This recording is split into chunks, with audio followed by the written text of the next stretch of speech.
MLA Arikapudi Gandhi భూ ఆక్రమణలపై BRS పోరుబాట పట్టింది.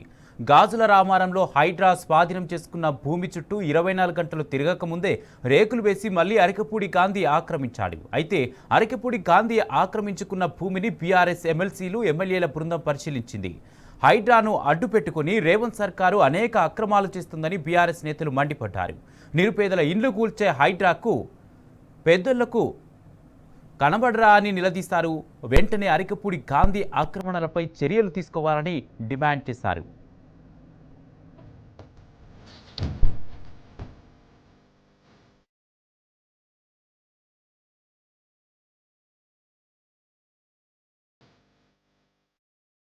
పేదళ్ల పొట్టెలు కొట్టి పెద్దళ్లకు దోచిపెట్టినట్టుగా రాష్ట్రంలో కాంగ్రెస్ సర్కార్ పాలన కొనసాగుతోంది. కుత్బుల్లాపూర్ నియోజకవర్గం గాజుల రామారంలో ఇటీవల హైడ్రా కూల్చివేతల ప్రాంతాలను ఆదివారం బీఆర్ఎస్ ఎమ్మెల్యే కేపీ వివేకానంద్, శాసనమండలి ప్రతిపక్ష నేత మధుసూదనాచారి, ఎమ్మెల్యేలు జగదీష్ రెడ్డి, పల్లా రాజేశ్వర్ రెడ్డి, మాధవరం కృష్ణారావు, బండారి లక్ష్మారెడ్డి, ఎమ్మెల్సీ షంబీపూర్ రాజు, మాజీ మంత్రులు Srinivas Goud, Sunitha Lakshmareddy, party Malkajgiri parliament incharge Ragidi Lakshmareddy తో కూడిన బృందం పరిశీలించింది. హైడ్రాను అడ్డుపెట్టుకుని రేవంత్ సర్కార్ అనేక అక్రమాలు చేస్తోందని బీఆర్ఎస్ నేతలు మండిపడ్డారు. ఎమ్మెల్యే అరికపూడి గాంధీ భూ ఆక్రమణలు హైడ్రాకు కనిపించడం లేదా అని కూకట్పల్లి ఎమ్మెల్యే మాధవరం కృష్ణారావు నిలదీశారు. గాజుల రామారంలో హైడ్రా బాధితులకు డబుల్ బెడ్రూమ్ ఇండ్లు కట్టించే వరకు బీఆర్ఎస్ పోరాటం కొనసాగుతుందని మాధవరం కృష్ణారావు అన్నారు. టీఆర్ఎస్ పార్టీ ప్రభుత్వము టీఆర్ఎస్ పార్టీ సంబంధించిన ఎమ్మెల్యేలు రావడం ఏంటంటే నిజంగా చూపెడదాము, ఇది ప్రజలకు తెలియాలి. దుర్మార్గం చేస్తున్నటువంటి పార్టీ మారినోళ్ళు ఏ రకంగా వేల కోట్లు సంపాదించుకుంటున్నారు.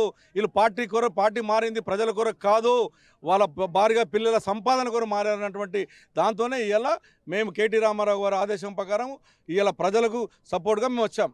ఇవాళ 307 అనేది 22లో ఏలబెట్టిన తర్వాత నువ్వు ఎట్లా రెగ్యులరైజ్ చేసినావని అడుగుతా ఉన్నాను ఇవాళ ముఖ్యమంత్రి గారిని.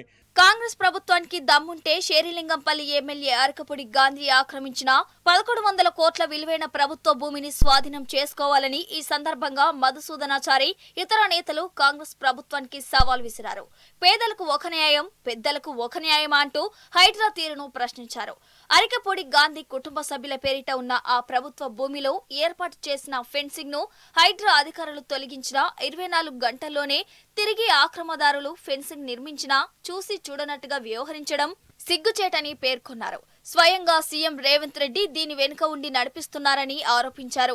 కాంగ్రెస్ ప్రభుత్వం హైడ్రా పేరుతో ప్రభుత్వ భూముల్లోని పేదలను బయటకు వెళ్లగొట్టి పెద్దలకు వాటిని కట్టబెడుతుందని విమర్శించారు.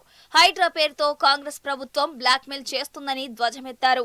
రేవంత్ రెడ్డి సృష్టించినటువంటి ప్రభుత్వం సృష్టించినటువంటి హైడ్రా పేదల పాలిట ఒక శాపంగా, అక్రమార్కుల పాలిట వరంగా తయారైందనడానికి నిదర్శనం ఇక్కడ జరుగుతున్నటువంటి భూ కుంభకోణం. మరి తీసివేసినటువంటి మళ్ళీ షీట్స్ ను 24 గంటల లోప పునరుద్ధరించడం జరిగింది అని అంటే వాళ్ళ వెనుక ఉన్నటువంటి వ్యక్తి ముమ్మాటికి ముఖ్యమంత్రి గారే. కాబట్టి ఇది ఎవరి దయాదాక్షిణ్యం మీదనో ఎవరి కనుసన్నల్లోనో జరుగుతున్నటువంటి దుర్మార్గపు కార్యక్రమం కాదు. స్వయంగా ముఖ్యమంత్రి ఇచ్చినటువంటి భరోసాతో ముఖ్యమంత్రి వెనకుండి నడిపిస్తున్నటువంటి తతంగం. ఏ శాసనసభ్యులైతే టీఆర్ఎస్ పార్టీ బీఆర్ఎస్ పార్టీ తరఫున గెలవడం జరిగిందో వాళ్ళు అధికార పార్టీలోకి మారితే అనేక రకాలైనటువంటి నజరానాలు ఇస్తామనేటువంటి హామీ ఇవ్వడం జరిగింది. కాబట్టి ఆ నజరానాలు ఇచ్చేటువంటి పరంపరలో ఒక భాగమే ఈరోజు ఇక్కడ ఎమ్మెల్యే గారి చేస్తున్నటువంటి నిర్వాహకం. కాబట్టి ఈ ప్రభుత్వానికి ఏమాత్రం సిగ్గు లజ్జ ఉంటే ఈ దాష్టికాన్ని ఆపాల్సిందిగా కూడా మేము సూచన చేస్తా ఉన్నాం. పక్కనున్న ఇండ్లేమో ఇవి కూలిపోయినాయి, ఈ ఎమ్మెల్యేకి మాత్రం ఇంత మంచి పద్ధతిగా ప్రభుత్వం రక్షణ ఇచ్చి చుట్టూ పోలీసులను పెట్టి ఏ రకంగా కాపలా కాస్తుందో మీరందరూ కూడా చూస్తూ ఉన్నారు. ఇవాళ హైడ్రా అనేది ప్రభుత్వ ఏజెన్సీ కాదు, ఇది కేవలం రేవంత్ రెడ్డికి సంబంధించిన ఒక ప్రైవేట్ ఏజెన్సీ లాగా పనిచేస్తుంది. రేవంత్ రెడ్డికి డబ్బులు సంపాదించి పెట్టడానికి కావాల్సిన ఏజెన్సీ లాగా పనిచేస్తూ ఉంది.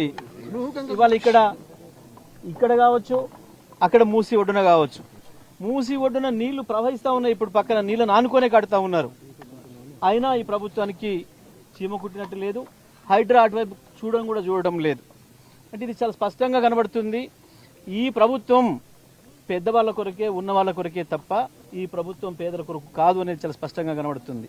రేవంత్ రెడ్డి అమ్మ సొత్తు కాదు, అబ్బ సొత్తు కాదు. ఆపడానికి రేవంత్ రెడ్డికి ఏమీ లేదు. ప్రజలు ఒక్కసారి తిరుగుబాటు చేస్తే పక్కన చూస్తున్నాం, ఇప్పటికే 2-3 దేశాల అధ్యక్షుల్ని తరిమి కొట్టిండ్రు. కేవలం పోలీసులను పెట్టుకొని నేను పరిపాలన చేయొచ్చు, పోలీసులను పెట్టి నేను భయపెట్టవచ్చు అని చెప్పి అనుకుంటున్నాడు. వాళ్ళందరికీ కూడా న్యాయం జరగాలంటే మీరు వాళ్ళందరికీ ధైర్యం ఇవ్వాలి, ఊరటనివ్వాలంటే రేపటి జూబ్లీహిల్స్ నియోజకవర్గంలో రేవంత్ రెడ్డి అభ్యర్థిని, కాంగ్రెస్ పార్టీ అభ్యర్థిని ఓడగొట్టి బుద్ధి చెప్పాలి.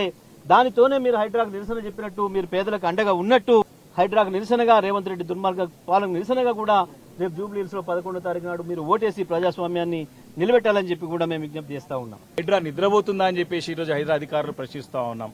కాబట్టి ఈ రకంగా అన్యాయాలు, అక్రమాలు, ఈ యొక్క హైడ్రాను అడ్డుపెట్టుకుని దందాలు, వ్యాపారాలు చేస్తున్నటువంటి ప్రభుత్వం, రేవంత్ రెడ్డి ప్రభుత్వం, ఖచ్చితంగా వారి గుణపాఠం చెప్పడానికి బాధ్యత గల ప్రతిపక్ష పార్టీగా మా బాధ్యత నెరవేరుస్తాం. అందుకే ఇవన్నీ కూడా సమాజానికి తెలవాలా. ఏ రకంగా ఇబ్బందులు పెడుతున్నారో, ఏ రకంగా హైడ్రాను వాడుకుంటున్నారో, ఏ రకంగా హైడ్రా ద్వారా వ్యాపారాలు చేసుకుంటారో, ఏ రకంగా హైడ్రా ద్వారా వసూలకు పాల్పడుతున్నారో స్పష్టంగా అర్థమవుతుందని చెప్పి మనవి చేసుకుంటూ, మరి ఈరోజు బీఆర్ఎస్ పార్టీలో గెలిచి కాంగ్రెస్ పార్టీలో చేరినటువంటి ఆర్కిపుడి గాంధీ యొక్క 11 ఎకరాల స్థలాన్ని కాపాడడానికి హైడ్రా మరి కొమ్ము కాస్తా ఉంది ఈ యొక్క శాసనసభ్యుడికి, గాంధీ గారికి అని చెప్పి సందర్భంగా మనవి చేస్తా ఉన్నాం. ఎందుకు దీనిపైన చర్య తీసుకోవట్లేదు అని చెప్పేసి అడుగుతా ఉన్నాం. కాబట్టి వీళ్ళు ఏమనంటే కోట్లు అని చెప్తారు, పేదలకేమో కోట్లు ఉన్నాయి కానీ ఏదైతే అధికార పార్టీ చెందిన మాత్రం కోట్లు ఉంటాయా అని చెప్పేసి ప్రశ్నిస్తా ఉన్నాం. మూసీ నదిపై ఆక్రమణలను కూల్చకుండా సుందరీకరణ, రివర్ ఫ్రంట్ ప్రాజెక్టులంటూ సీఎం రేవంత్ రెడ్డి చెప్పే మాటలను ప్రజలు నమ్మే పరిస్థితిలో లేరని మాజీ మంత్రి Sabitha Indra Reddy, Musi river development corporation మాజీ చైర్మన్ దేవిరెడ్డి సుధీర్ రెడ్డి స్పష్టం చేశారు. మూసీ బఫర్ జోన్, ఎఫ్టీఎల్ భూములను ఆక్రమించి జరుగుతున్న నిర్మాణాలను కూల్చివేయకుండా చేసే ప్రణాళికలన్నీ కోట్లాది రూపాయలను కాజేసే తందుకేనన్న విషయాన్ని ప్రజలు గ్రహించాలని హితవు పలికారు. మూసీ పరివాహక ప్రాంతంలో జరుగుతున్న అక్రమ నిర్మాణాలను ఎమ్మెల్యేలు మర్రి రాజశేఖర్ రెడ్డి, ఎమ్మెల్సీ నవీన్ రావు, మాజీ ఎమ్మెల్యే రోహిత్ రెడ్డి, నాయకుడు కార్తిక్ రెడ్డితో కలిసి వారు పరిశీలించారు. ఆదిత్య నిర్మాణ సంస్థ మూసీ బఫర్ జోన్ ను ఆక్రమించిందనే విషయం తెలిసినా అటువైపు హైడ్రా కానీ కాంగ్రెస్ సర్కార్ గాని పోవడమే లేదని విమర్శించారు. ఈరోజు మనం చూస్తున్న బిల్డింగ్ ఏదైతే ఉందో ఆదిత్య వాళ్ళు మూసీ రివర్ ఫ్రంట్ ని, మూసీని బ్యూటిఫికేషన్ చేస్తాను ఏదైతే చెప్పినారో, మూసీ బ్యూటిఫికేషన్ చేసినప్పుడు దానికి సంబంధించిన ఒక ప్రణాళిక గతంలోనే కేసీఆర్ గారు ఉన్నప్పుడు దాన్ని ప్రిపేర్ చేసి పెట్టడం జరిగింది. దాని గురించి సుధీర్ రెడ్డి గారు ఎక్స్ప్లెయిన్ చేస్తారు. కానీ ప్రధానంగా ఈ ప్రభుత్వం వచ్చిన తర్వాత హైడ్రాన్ ఒక దాన్ని తీసుకొచ్చి ఏ విధంగా రాజకీయం చేస్తుంది అనేది రాష్ట్ర ప్రజలందరూ కూడా గమనిస్తూ ఉన్నారు. వాళ్ళకి అవసరం ఉన్నప్పుడు హైడ్రా పనిచేస్తుంది, అవసరం లేకపోతే హైడ్రా పనిచేయదు. మొన్న మనకు హిమాయసాగర్ గేట్ ఎత్తిన తర్వాత నీళ్ళు వస్తే, గండిపేట హిమాయసాగర్ లిఫ్ట్ చేసిన తర్వాత నీళ్ళు వచ్చినప్పుడు ఈ ఆదిత్య వాళ్ళది ఏ విధంగా మునిగిపోయింది మొత్తం అనేది రాష్ట్ర దేశ ప్రజలందరూ కూడా చూస్తున్నారు. మరి ఎక్కడన్నా బఫర్లో ఇల్లు కడితే, చిన్న రూమ్ వేస్తే బఫర్లో ఇమీడియట్గా హైడ్రా వాళ్ళు వచ్చి కనికరం లేకుండా మనం షేర్లింగంపల్లిలో చూస్తున్నాం, అట్లాగే ఆ చుట్టుపక్కల ప్రాంతాలలో కనీసం పేదవాడు వాళ్ళ ఇంట్లో ఉన్న సామాన్ తెచ్చుకుంటామన్నా కూడా దౌర్జన్యంగా ఏ విధంగా తీసేశారు హైడ్రా వాళ్ళు అనేది మనం చూస్తున్నాం. చిన్నపిల్లలు ఏడుస్తూ బుక్స్ తీసుకుంటా మనం కూడా కనికరం లేకుండా లాగి పడిచిన సందర్భం చూస్తున్నాం. ఇటీవల మూసీ నదికి వచ్చిన వరదల్లో ఆదిత్య ఆక్రమణల భాగోతం బయటపడిందని తెలిపారు. బఫర్లో పేదోడు కట్టుకున్న చిన్న ఇంటిని కూడా కనికరం లేకుండా కూల్చిన కాంగ్రెస్ సర్కార్, హైడ్రా అధికారులు మూసీని ఆక్రమించి పెద్దలు కట్టిన ఆదిత్య నిర్మాణాలను ఎందుకు కూల్చలేదని ప్రశ్నించారు. ఇంట్లో ఉండే సామాన్లు తీసుకునే సమయం ఇవ్వకుండా కనీసం చిన్నారుల కంటతడి చూసి కూడా కరుణించని హైడ్రా ఈ నిర్మాణాన్ని ఎందుకు నేలమట్టం చేయలేదని నిలదీశారు.